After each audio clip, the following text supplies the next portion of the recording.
నా పేరు B Harish, SFI జిల్లా కార్యదర్శి. ఈరోజు మన దేశ సమగ్రతకు, దేశ సమైక్యతకు ఎంతో దోహదపడినటువంటి, దేశ విద్యారంగంలో మూలమైనటువంటి మెడికల్ విద్యారంగాన్ని నేడు కుదేలు చేసిన ఈ కేంద్ర ఎన్డీఏ సంకీర్ణ ప్రభుత్వాన్ని నిరసిస్తూ ఈరోజు శ్రీకాకుళంలో మేము చిన్న ర్యాలీ అనేది నిర్వహించాం.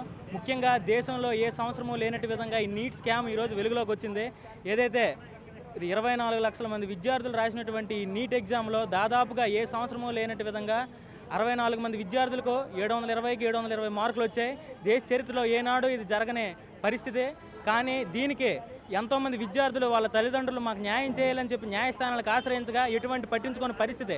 కానీ దీనిపై స్పందించిన సుప్రీంకోర్టు ఈ ఎన్టీఏపై సమగ్ర దర్యాప్తు జరిపించాలని చెప్పి ఆదేశించగా అప్పుడు స్పందించిన కేంద్ర విద్యాశాఖ మంత్రి ధర్మేంద్ర ప్రధాన్ స్పందించి ఇది కేవలం చిన్న మైనర్ మిస్టేక్, ఇది ఎటువంటి మేజర్ మిస్టేక్ కాదు, ఎన్టీఏలో చిన్న చిన్న లోటుపాట్ల వల్ల జరిగాయి అని చెప్పారు తప్ప దీన్ని సమగ్రంగా దర్యాప్తు చేస్తామని కానీ బాధిత విద్యార్థులకు న్యాయం చేస్తామని కానీ ఎటువంటి ప్రెస్ మీట్ అనేది రిలీజ్ చేయలేదు, ఎటువంటి స్టేట్మెంట్ కూడా రిలీజ్ చేయలేదు.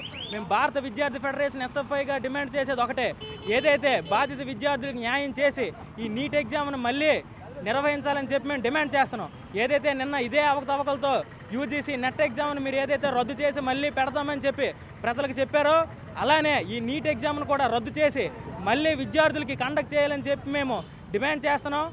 అలాగే రాష్ట్రాలకు ఈ సెంట్రల్ బోర్డు నుంచి ఎగ్జామ్స్, ఈఏపీ సెట్, నీటు ఇలాంటి ఎగ్జామ్స్ అన్నీ కూడా రాష్ట్రాలకు స్వయం ప్రతిపత్తిని కేటాయించి రాష్ట్ర ప్రభుత్వాలకే ఈ ఎగ్జామ్స్ బాధ్యత అప్పచెప్పాల్సిందిగా కూడా మేము డిమాండ్ చేస్తున్నాం. లేని పక్షంలో విద్యార్థుల నుంచి తీవ్రమైన వ్యతిరేకత మీరు ఎదుర్కొంటారని చెప్పి కూడా ఈ సందర్భంగా తెలియజేసుకుంటున్నాం. నేను ఎస్ఎఫ్ఐ డిస్ట్రిక్ట్ ప్రెసిడెంట్గా పనిచేస్తున్నాను. గత కొన్ని సంవత్సరాలు 7 సంవత్సరాలుగా ఈ నీట్ ఎగ్జామ్ కేంద్ర ప్రభుత్వం నిర్వహిస్తూ ఉంది. ఏ ఏడాది లేనిగా ఈ ఏడాది 2024లో 67 మంది విద్యార్థులు ఫస్ట్ ర్యాంక్లో 720కి 725 మార్కులు 67 మంది విద్యార్థులకు వచ్చాయి.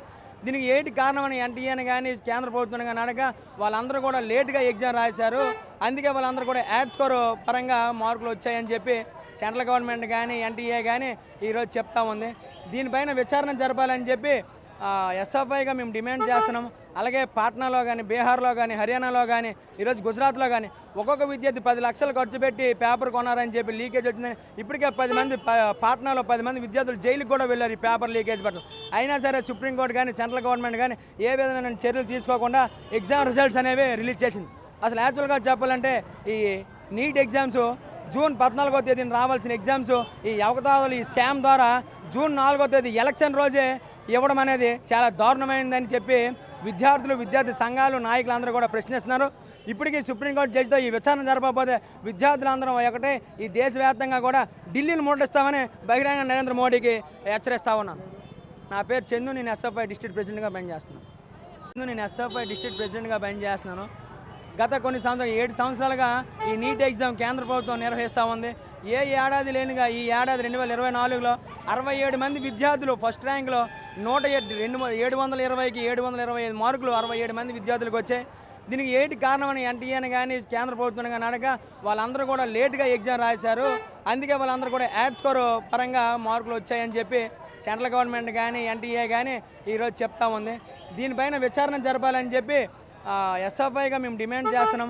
అలాగే పాట్నాలో కానీ, బీహార్లో కానీ, హర్యానాలో కానీ, ఈరోజు గుజరాత్లో కానీ ఒక్కొక్క విద్యార్థి 10 లక్షలు ఖర్చు పెట్టి పేపర్ కొనారని చెప్పి లీకేజ్ వచ్చిందని ఇప్పటికే 10 మంది పాట్నాలో 10 మంది విద్యార్థులు జైలుకి కూడా వెళ్ళారు ఈ పేపర్ లీకేజ్ పట్ల. అయినా సరే సుప్రీంకోర్టు కానీ సెంట్రల్ గవర్నమెంట్ కానీ ఏ విధమైన చర్యలు తీసుకోకుండా ఎగ్జామ్ రిజల్ట్స్ అనేవి రిలీజ్ చేసింది.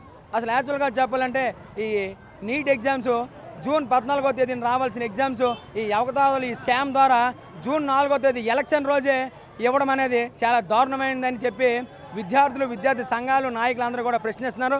ఇప్పటికీ సుప్రీంకోర్టు జడ్జితో ఈ విచారణ జరపకపోతే విద్యార్థులందరం ఒకటే ఈ దేశవ్యాప్తంగా కూడా ఢిల్లీని ముట్టడిస్తామని బహిరంగ నరేంద్ర మోడీకి హెచ్చరిస్తా ఉన్నాను.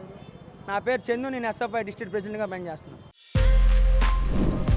For more videos like this, subscribe Big TV channel.